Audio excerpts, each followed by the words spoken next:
Welcome to the Student Ministry Podcast. My name is Steve Cullum, and I'm your host for episode 38 of the Student Ministry Podcast. Today, we're going to be talking to Dan Navarra, who is the high school pastor at Monte Vista Chapel in Turlock, California, and he's also the co-founder and producer of the Youth Pastor Compensation Survey and Youth Pastor Comp Pros. That's YP Comp Pros, where he talks a lot today about not only his ministry, but also all the information and wisdom that he's gathered over the last couple of years of doing this compensation survey. So if you have questions about, how much should I be getting paid as a youth pastor, and should I be getting raises, and how do I ask for those raises, and all those kind of questions, today is your day. Make sure to get a pen and paper out and take some notes as you listen to this podcast for sure. But before we jump into the interview, we do want to thank our sponsors. The first sponsor is WorkCamp NE. Their website is workcampne.com. And if you're looking for a mission trip opportunity right in the United States for your students, not only serving for the whole week of being able to do some amazing, just minor home repair for people, but also connecting with other youth ministries and getting this amazing worship experience throughout the whole week, make sure you check out their website. They also do some private camps. So if you can't make one of their summer camps work, make sure you do contact them about maybe doing a private camp for your students. Our other sponsor is the National Network of Youth Ministries. Their website is youthworkers.net. And here you've heard me talk about them and WorkCamp many times, but the true honest thing is that many of us do youth ministry on our own. We're trying to just pour into these students and pour into our teams and volunteers and everything, but sometimes it gets tiring. And here's an interesting stat that I think is really cool. The average youth pastor stays at a church, depending on what you look at, all the stats out there, 18 months, maybe 2 years. But another interesting stat on top of that is that the average youth worker who is in a network actually stays at his or her church twice as long. So no matter what that stat is for how long people stay, it is doubled when people are in a network. So that alone should change your mind about being in a network. It's really important for us to connect with others in this ministry. And so as you're doing here on this podcast and learning about other people within ministry, that's great. But it's also really important to connect with others in your local network. So if you have not checked out their website, be sure to do so and find another network in your area. And if you don't have one, maybe it's time to start one. Youthworkers.net is their website, and make sure you do check them out today. And before we jump into this interview, if you have not subscribed to the Student Ministry Podcast, I want to encourage you to do so on your favorite podcast app. Maybe you can do that on iTunes, Podbean, TuneIn Radio. There's a number of different podcast apps out there, and we would love for you to subscribe. And also, if you like what you hear, if you've been enjoying the Student Ministry Podcast, be sure to leave us a positive review on whatever platform you listen. And that would help us kind of rise to the top and help other youth pastors find this podcast. Also, you can share this podcast. If you've not done that yet, make sure you do so. That would be great, and we would so appreciate it. Also, if you've not followed us on social media, that'd be amazing. You can find us on Facebook, you can find us on Twitter, and you can find us now on Instagram. And also, we are now on the Podyssey app. That's Podyssey. I've been checking it out over the last couple weeks, and it has been a great service to find new podcasts. So if you're not on there yet, jump on there, find the Student Ministry Podcast, and also you can leave an echo for us if you like a podcast, and that kind of helps it rise to the top on the Podyssey app and help other people find us there. Now, we talked about our sponsors, we talked about all the social media and subscribing and everything. Now it's time to jump into this conversation with Dan Navarra. And be warned just a little bit, I kind of geek out a little bit about this stuff, about all the numbers and the data, so I hope it's not overbearing to hear me excited about this stuff. But I hope you do also get excited about it, but what he's doing there, not only at his church, but also for other youth pastors through YP Comp Pros. Well, thanks so much for joining me today, Dan. Yeah, glad to be here. Thanks for having me. Yeah, no problem at all. So Dan, I know you're involved in high school ministry and also in this youth ministry compensation thing with YP Comp Pros and everything. But how did this all get started? Like, let's take us back in time a little bit and share your story about how you got to know Christ and into your ministry. Yeah, I did not grow up in a Christian home, but I was loud and I was huge, like a lot of youth pastors are. And so my parents put me in the only free church choir in town as a kindergartner. So I started singing in the church choir, and my parents came to church on the Sundays. I would sing in church choir, Palm Sunday, Thanksgiving, like Mother's Day. And one day in third grade, so my fourth year in, pastor said something, my parents never left, and we became a church family overnight, fully devoted followers, hardcore, jumped in with both feet. And I loved the church culture. I loved the youth group culture as I got into junior high. So I started kind of whoring myself out to youth groups. I was going to 3 youth groups at one point, and just loved the social atmosphere. And it was in that space that I ran into Jesus as a 8th grader. Gave my life to Christ on Valentine's Day of 8th grade, and was at a winter retreat kind of deal, and was kind of off and running. And as I grew up in high school, I kind of did some leadership stuff in my high school group. I grew up in a fairly large church, so 100 kid youth group for high school and 100 kid for junior high kind of deal, and grew up getting to do some leadership and some program things, and really enjoyed that part. But I actually had no interest in ministry. I wanted to be an architect. I was working at an architecture firm in high school for all 4 years, after school, full time during the summers, and loved that. I was good at that. And freshman year of college, God had other plans and got a hold of me during a college retreat over Christmas break. And I, without telling my parents, dropped my architecture classes and added philosophy and communications and a bunch of other stuff that you would never use for a real job.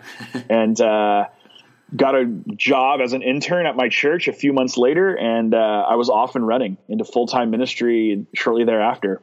Cool. Yeah. So did you go right out of college into your first ministry then? Yeah, I interned for 2.5 years through college, okay. And during that time, kind of commuted to school, lived at home, did church housing, and gained some experience. And then in the spring of my senior year of college, I started interviewing, knowing it takes months for churches to hire. And I had 2 years of post-college pre-adulthood. And then 2 weeks of post-college pre-adulthood. And then I started full-time ministry July 1st of right out of college. And I was only at my first job for 11 months as full-time youth and worship pastor at a smaller church. And they say the average lifespan of a youth pastor is 18 months. I am part of the data. So 11 months at my first job, and a combination of reasons why I was asked to resign from that church. But it was budget and leadership changing and all kinds of stuff, and nothing bad or anything like that. It was all good, and it was fun to be a part of that church, but sad nonetheless. And so that was my first stop, and then did 5 years full time in a little small place called Modesto in Central California, and then I've been down the road a little bit more, 5 more years here in Turlock at Monte Vista Chapel. Cool. Yeah. So is your family? I'm assuming they finally came around to the idea of you dropping all those classes, and were they pretty supportive of everything? It's crazy. When I sat down my parents for that family meeting, kind of the DTR in my family, and said, "Hey, Mom and Dad, you're paying for community college, and I dropped these classes," and they looked at me and they were like, "We're so proud of you. We never thought you'd do good behind a desk with a pencil in your hand." And it was great. And my brother, actually, who's younger than me by almost 3 years, he, as a junior higher, felt called to vocational ministry. And so both my brother and I are seminary graduates. We're both full-time pastors. My dad always jokes that he's for sure got a ticket in. He just has to, just get there, and right. he's so. Man, yeah, that's amazing. I'm sure your parents never saw that coming when they just kind of made you do a church choir when you were younger, and all of a sudden God just grabbed and all this happens now. It's crazy. It's completely changed our family tree, actually. Because my parents were the first Christians really in our family, and it has totally transformed our entire family tree and heritage. It's really cool. That's awesome. Yeah. So you've been at your current church for about 5 years now, you said? Yep. I'm the high school pastor only, which I know is rare according to my compensation data. I did junior high and high school at my last church, and I used to joke that I get paid to do junior high. I do high school for free. Kind of like teachers, they right. teach for free because they get paid to do homework. So right. There you go. So what does that look like at your current church to run the high school ministry? What's your kind of programming look like and team kind of structure and stuff like that? It's cool. So I'm at a church of like 600 on a Sunday, but we have kind of a unique staff structure. So we have 12 pastors for a church of 600. It's a little bit crazy. So we're a little bit specialized. So we have a full-time junior high, full-time high school pastor. And in California, that's really rare. But I mean, it's really rare just because of the finances of that. But so I'm blessed. I get to do some senior leadership stuff, some teaching, some executive pastor type things. It's really a great role for me. But my high school ministry specifically is my bread and butter. It's the thing that I like enjoy. It's fun. It's not something I have to work super hard at. So our normal kind of deal is we have a Sunday morning kind of Sunday school hour kind of deal that it happens. We have one service on Sundays. So we meet at 9 o'clock for Sunday school, and it's only like 30 kids. It's a Bible study. It's really a concentrated group of church kids, which I love. They come early, and it's discipleship 101 kind of stuff. And then our bread and butter is really our midweek program on Wednesday nights. And that is typically, it runs 6:30 to 8:15-ish. And we do 3 songs of worship, some announcements. I do a 15 or 20 minute teaching at the most. And then I give them like the back hour in small groups. We really go all in on the small group model. Each group separated by grade and gender has 2 adult leaders, which is, to me, it's really vital that we share the burden of shepherding students. And I really lean hard on my volunteer staff for the primary spiritual feeding of the students. I really don't want to be that rock star youth pastor. And that actually frees me up to not feel the pressure to go to all the volleyball games and all the choir performances and all that stuff. I've got 3 small kids and a wife. I'm home on the weekends. Like I'm not, I'm a T-ball dad now. I'm not spending all my Friday nights out at the high school football games anymore, like I was when I was, single or an intern, things like that. So it's a little bit more sustainable for my family. That's cool. It's really good. I think one of the things that's really unique about my ministry, if you want me to touch on that for a second, our church used to be, so it's a 600 person church on a Sunday. It used to be almost double that about 10 years ago. Okay. It was high production, kind of cutting edge production. I mean, at one point this church had a pulpit that rose out of the floor. Like, wow. Like worship would end, the stage would go dark, the bumper video would play, and then the lights would come back on and the pulpit would just appear magically. Like it was that intense of production. And our church over the last 10 years has, made a shift away from consumeristic, not to bash it at all, but moved away from consumer-driven Christianity and really made a move towards a formational DNA. Okay. And that word's even like a foreign word, especially in youth ministry. Spiritual formation's kind of it's discipleship, but it's less about who I'm following and more about how I'm being formed into the image of Christ. And so it's not me acting like Jesus, it's me actually doing what Jesus would do if he were walking in my shoes. Okay. So it kind of is a transformational idea around kind of the DNA of who we are. And so on a youth ministry level, that means we end up doing a lot of spiritual exercises. For a conservative evangelical church, which is what we historically have been at Monte Vista, we've actually really made a move towards like the liturgical, traditional, almost Catholic, contemplative, meditative side of our faith family. And it's been really like poetry in motion. Students are like getting comfortable actually having conversation with Jesus rather than just like, hey, read the Bible, understand this passage, and like, how does it apply to your life? Which is good. We still do that. We did that on Sunday morning. But we also do spiritual exercises in a way that is, I think, pretty unique for youth ministry. Yeah. Yeah. And you've seen like the students are actually responding to that well? You know what? It gets away from kind of 2 things that Kara Powell outlines in some of her Sticky Faith content with the Fuller Youth Institute. Mm-hmm. Two things that we've kind of been able to avoid. One of them is dry cleaner Christianity, right? Parents drop their kids off dirty and expect to pick them up clean. Right. Like let the youth group fix them. Yep. We've really moved away from like being a hospital for people that are sick and trying to heal them, but actually giving them the tools, the medicine, so to speak, to be able to actually have the conversation with God themselves. Yep. And we guide that as adults, but we don't feed them answers. And so we deal with a lot of gray, not a lot of traditional black and white. And that's not to say we're liberal in our theology at all, but to really say that we trust that the journey is part of formation. Gotcha. The second thing we've really begun to avoid is kind of the Red Bull Christianity.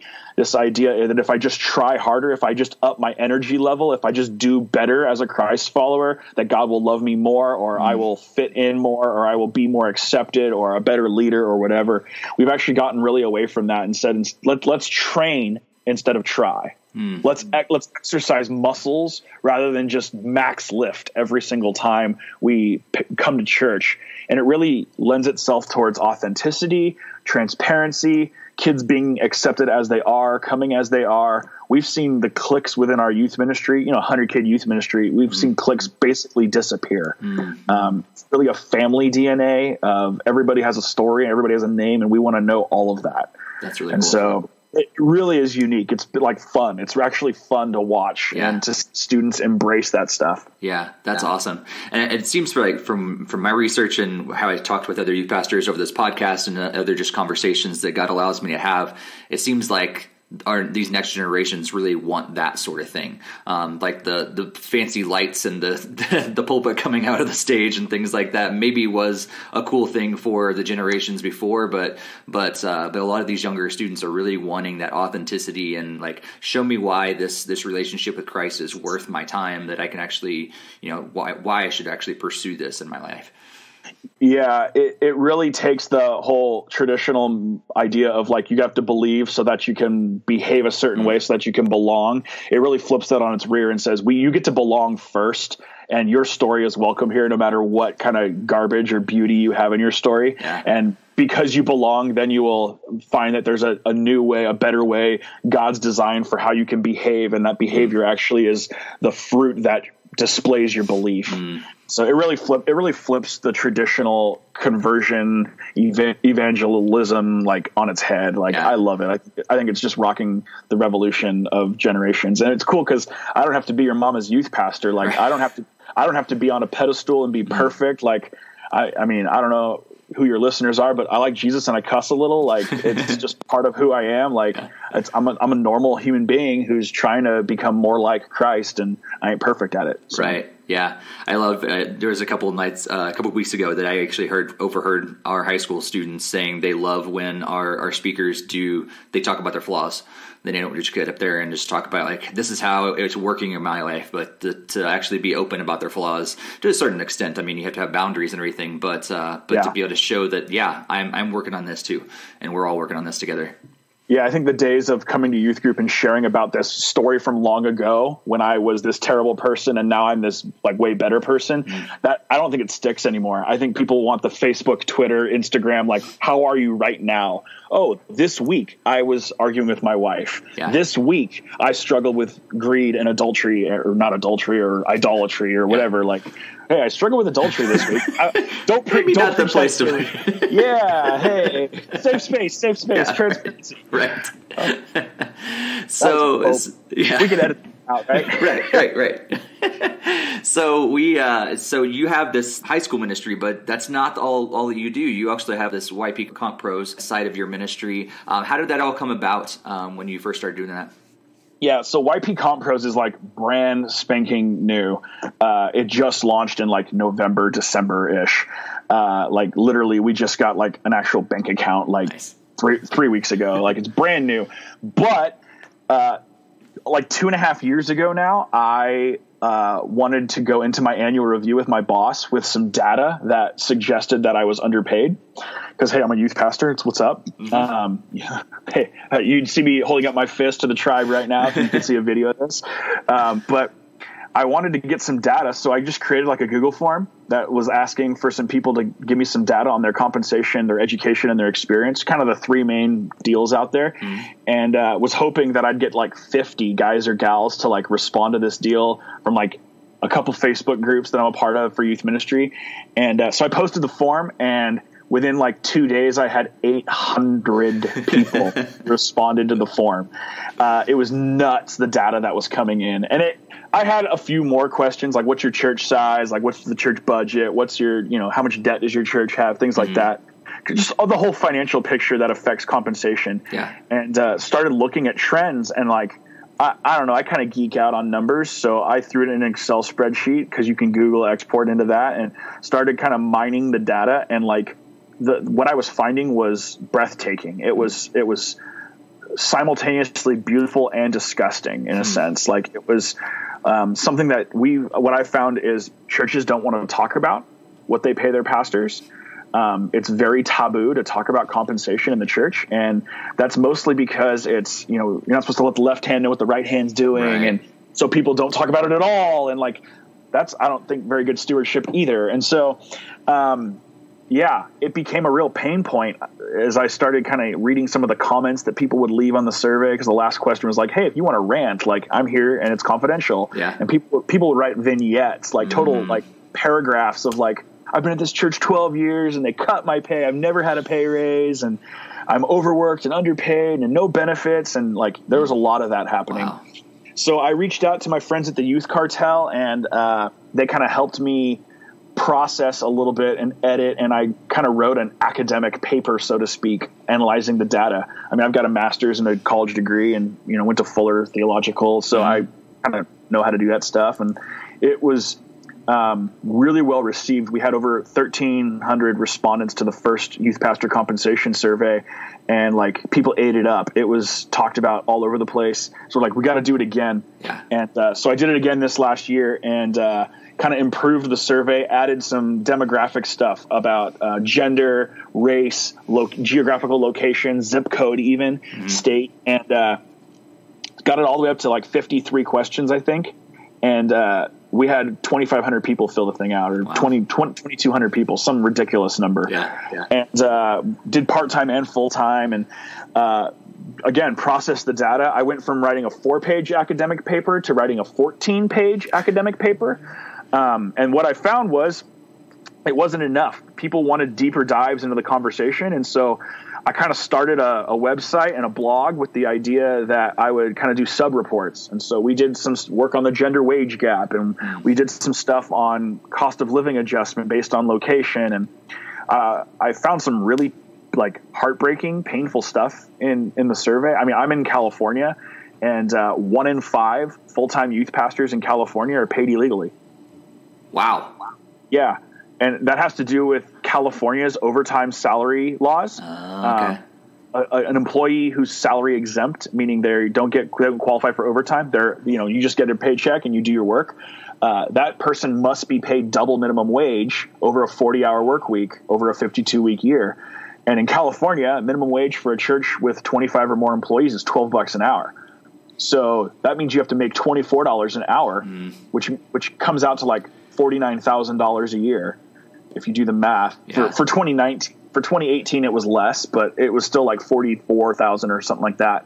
And 1 out of 5, 19 out of 100 actually, full-time youth pastors were paid underneath that number, meaning they're being paid illegally and they probably don't even know it. It's not like churches are trying to cheat their youth pastors, but like Sunday's always coming, right? You're trained in theology, you're not trained in HR and business, and so you're just doing the best you can to run a church as a senior, right? And so I found stuff like that out. I found out about the gender wage gap. Male youth pastors are paid almost 13% more than female youth pastors, which doesn't sound like heaven at all. That's my own opinion, but it is what it is. I discovered a lot of stuff like that. And I couldn't stand on the sidelines and watch our tribe suffer. Yeah. I wanted to do something about it. And so YP Comp Pros is really a business that's designed to help youth pastors become compensation professionals. And so we have resources on things like the housing allowance, opting out of Social Security, annual reviews. This was a big deal, right? Because my data says that 82% of youth pastors, I don't have it right in front of me, over 80% of youth pastors did not ask for a raise last year, which doesn't sound that alarming because people feel bad asking for more money. Yep. But 64% of youth pastors didn't have an annual review last year. So that means 64%, 6 out of 10 youth pastors didn't even get in the room with their boss where they could talk about their compensation. Right. Forget that they made a judgment call to not do it. They didn't even have a chance.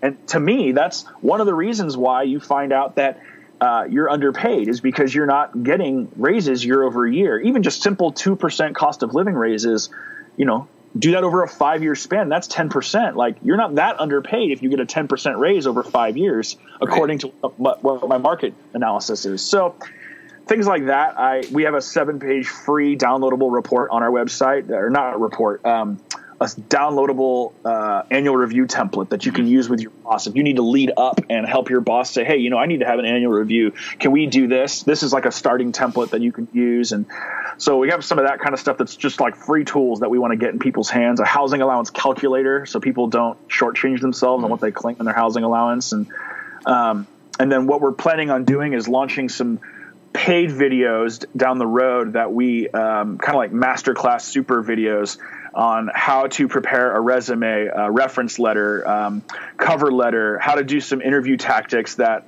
I've learned over my 15 years in youth ministry that I think will give you an edge in the job hunt over every other candidate around.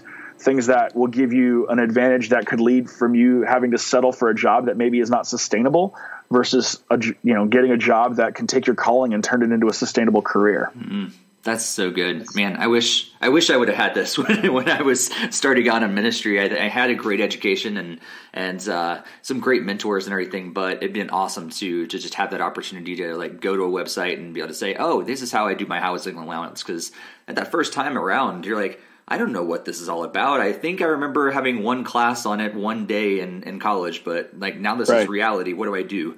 and if you think about it, right, most of the time, if you're in your 20s, right, and you're like learning how to make life decisions, what do? You call your mom and dad. Mm-hmm. Well, unless you're a PK, there's no help out there. Like they don't know what a 403B is because they don't qualify for one because they don't work for a nonprofit. Yeah. And so it's like, how do I save for retirement? Like you can opt out of Social Security. Why would you do that? That's your dad's thinking like, that's my bread and butter when I retire. And it's like, no. There's a whole different world for clergy that at least you need to be aware of and understand. And so I want guys to not have to learn this too late. I'm doing some work now with like Duffy Robbins and a few other people trying to get this in the hands of youth ministry students so that as college students, they can learn, here's the questions you need to be asking as you interview.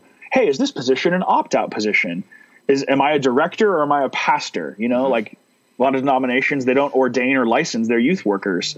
And so they don't qualify for a housing allowance. Well, that means they're going to be paying into Social Security. And that means you have to pay into Social Security 7.5%. And so your number that you're looking at is actually lower right off the bat. Like there's all kinds of stuff like that. So my hope is to help youth pastors win in the world of compensation a little bit more. That's really cool. And I think that's so important because, there are some like yourself they're just wired that way to think numbers and all that sort of thing. But I'm guessing the vast majority of us in the youth ministry world are just not wired that way.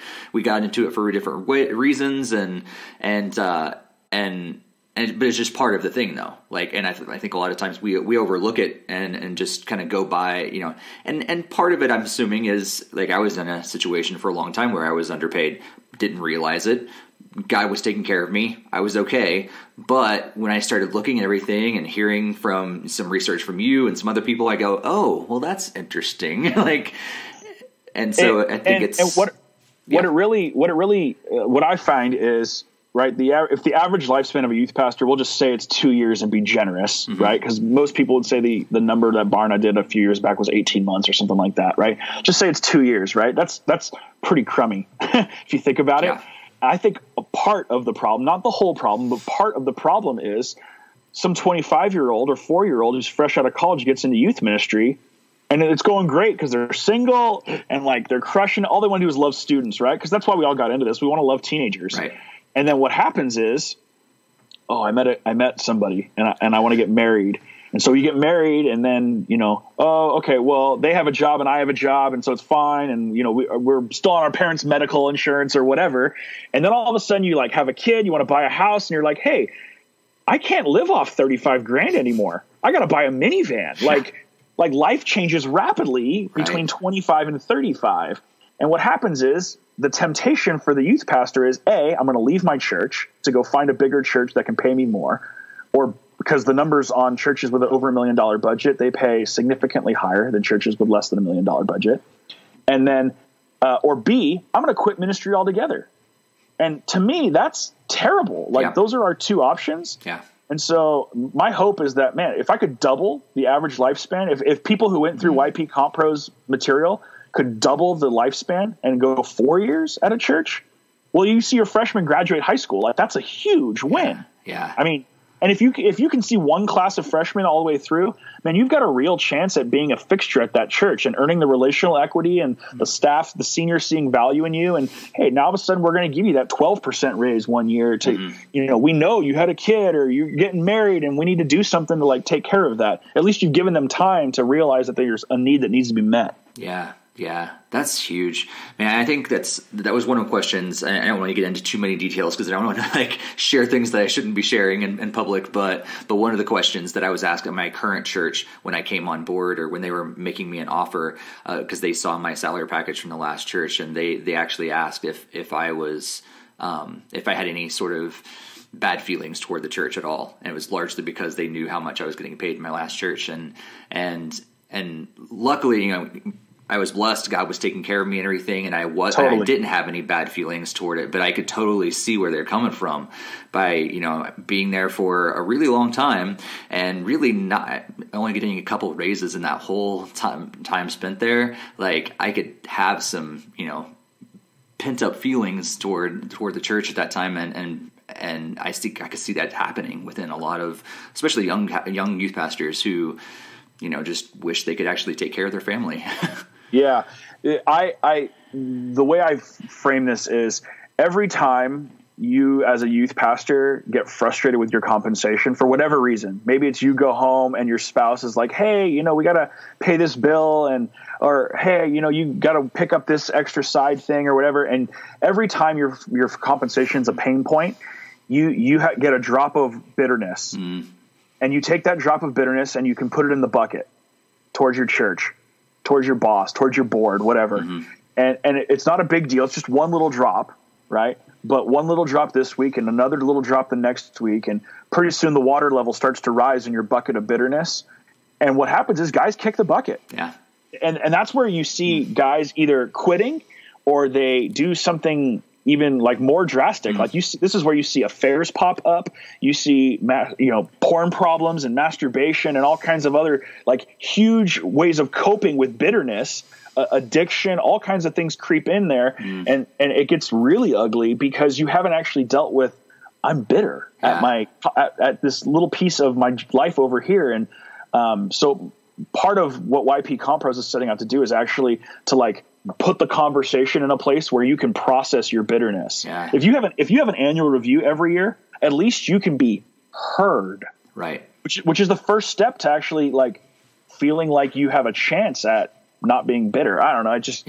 I think it'll make a difference. I think so too. I think so too. And I think, like those of us that have been in ministry for a long time, we picked up this stuff, but this is going to be huge for people that are just now starting in ministry to start off on the right foot. And I think this is going to be a great resource. So definitely. If you're listening to this, make sure you do check out their website at it's ymcompros.com. It's YPCOMPROS, YPCompros.com. And you can join our email list and kind of get some notifications. And we're really going to kind of ramp it up here before summer. So there's a lot of good stuff coming, and hopefully we'll put in the show notes and all that kind of stuff. Yeah. And get you guys connected to that. And then the survey, if you haven't read our survey results, I won't give you the number. I'll tease it out there, though, that you can get the average number of a youth pastor's salary nationwide, and then a cost of living adjustment for that. That's all available for free. We're making sure the survey results always stay free. Yeah. So, yeah. Yeah, I remember the first time I asked for a raise at my last church, and it was so hard. Like, I went to our secretary, and she had like some of the books that say the average, salaries across the country, but that was really all I had. But like a resource like this would have been tremendous to be able to say, okay, here's a lot more stats and information to back up why I'm asking for this raise. It's not just because I want more money. It's because of all this. Yeah, a lot of churches use the Hammer compensation manual for their salary setting structure. Your business administrator probably knows what that is, even if they don't use it. That tool, the Richard Hammer's compensation manual, is now churchsalary.com. They've turned it into an electronic version. And churchsalary.com is a division of Christianity Today. And within 24 hours of my survey dropping, I was on the phone with Christianity Today. They wanted the data. And so churchsalary.com actually uses my compensation data to get their data. So you can actually use the churchsalary.com tool to generate a detailed report of compensation in your area. And like, that's using my 2,000 data points. It's pretty great. Obviously it's anonymous. I didn't give your email addresses out or anything like that, but it's good stuff. Like, it's really cool. It's actually making a difference. That's really, really cool to hear, man. So I'm sure, I mean, you've shared a ton of wisdom already, like things that you picked up along your own ministry and through this compensation stuff. What are some other tips that you would like to share with other youth pastors out there? Maybe it's from your own experience, or maybe it's through the compensation data that you have, things that you think other youth pastors really need to know. I would say so many of us are reading leadership books, trying to grow our capacity as leaders. And I would say, do not try and become a stronger leader if you're not going to become a stronger Christ follower first. So let God move in you, and then he will move through you. Become more like Jesus, and the people around you will become more like Jesus, which is the whole point. Okay. Right. So that's on the spiritual side. On the compensation side, one of my findings this year that I think applies to every single youth pastor is that your tenure is actually worth more to another church.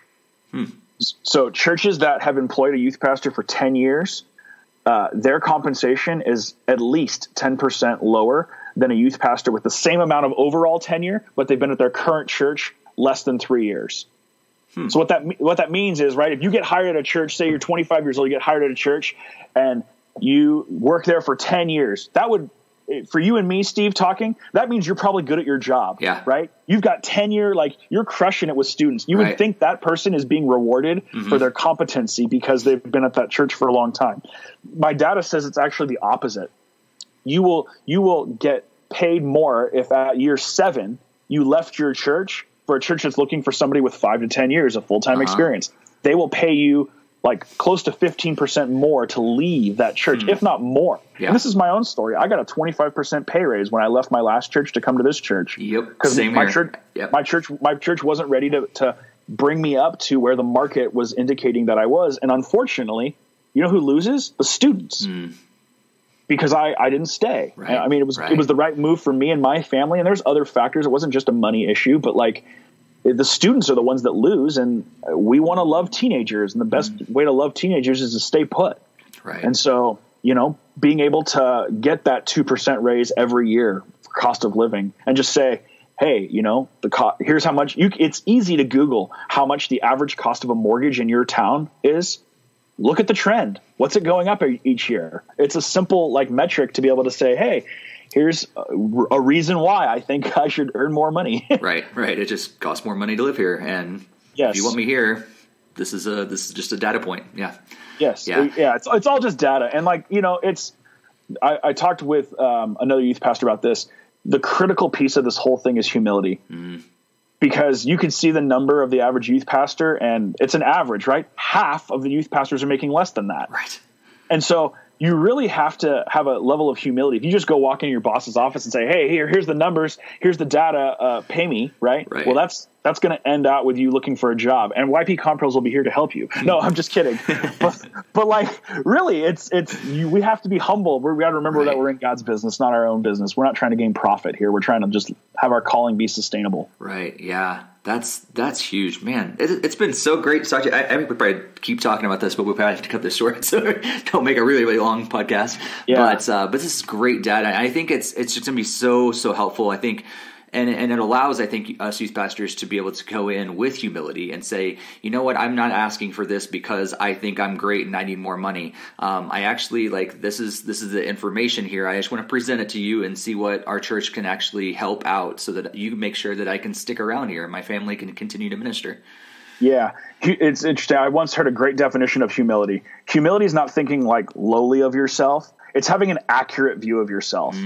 And so the YP compensation data is really designed to help you understand an accurate view of what your experience and your education and your tenure and your skill set kind of would go for on the open market. Have an accurate sense, and then just take that accuracy and carry it with open hands, not gripping it too tightly. I think that's a real huge win, that we could be, empowered but humble. Yeah, man, it's been awesome to talk to you today, Dan. It's been so great. I've learned so much, and I really hope everybody takes advantage of the resources that you guys have already put out and are going to continue to put out there to really help youth pastors along.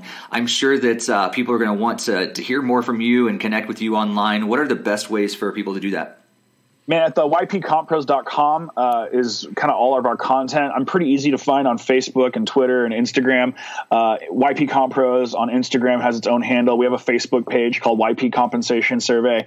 It's floating around the internet and stuff. It's still like in the really early stages, so we don't have thousands of followers and all that. But man, we would love, send me an email, dan@ypcompros.com. I would love, if you've got a compensation question, I'm not billing people. I just want to help our tribe. So yeah, reach out and let's be friends. Cool, man. Again, I'm just so overwhelmed by what you're doing there, and I really hope other people take advantage of this great resource that you've been able to provide. Thanks so much for joining me today, though, and may God bless your ministry, Dan. Thanks for having me, Steve. It was appreciated. Well, I told you this is going to be a good episode, right? I hope you took a lot of notes, and I hope you're going to check out the YP Comp Pros website. All the resources and survey information that Dan was able to glean from all his research, this has so many good implications for ministry going forward, and I hope you're going to take advantage of it. Keep checking out his website and make sure to reach out to Dan. He's a wealth of information. He's dedicated his life to this because he wants to help out other youth pastors, especially because sometimes this is just overwhelming. We get into ministry and we're focused on all the stuff that we're supposed to be doing with teaching the Bible and training up teams and all those different things, which are great, but sometimes the finance side is just overwhelming, and sometimes we end up losing our jobs or looking for other jobs without appropriately asking for the right kind of wage increases, not because we think we're cool or anything, but just because we don't know what we should be making or any of the laws that are around there and how we should be budgeting our housing allowances and all those different things. So make sure you check out ypcompros.com for more information about all the stuff that Dan has been talking about. Make sure you follow Dan on social media as well and reach out to him. And while you're at it, follow the Student Ministry Podcast on social media as well. You can look for us at the Student Ministry Podcast on Facebook and also the Student Ministry Podcast on Instagram, but we're at StuMinPod on Twitter. We had to kind of shorten it there because the requirements for a name and all that stuff. Make sure you also check us out on the new Podyssey app. That's PODYSSEY. And be sure to echo us on the Podyssey app and subscribe. Make sure you share it with other people. Just get the word out there about this amazing interview with Dan Navarra. Before we wrap up, one last thank you to our sponsors, WorkCamp NE and National Network of Youth Ministries. Check out their websites, workcampne.com and youthworkers.net. Be sure to send them some love for sponsoring the Student Ministry Podcast. All right, that's another episode in the bag. We'll be back next month with another amazing interview. We've already done it. I'm excited about it. Be sure to subscribe so you don't miss it. But until then, may God bless your ministry.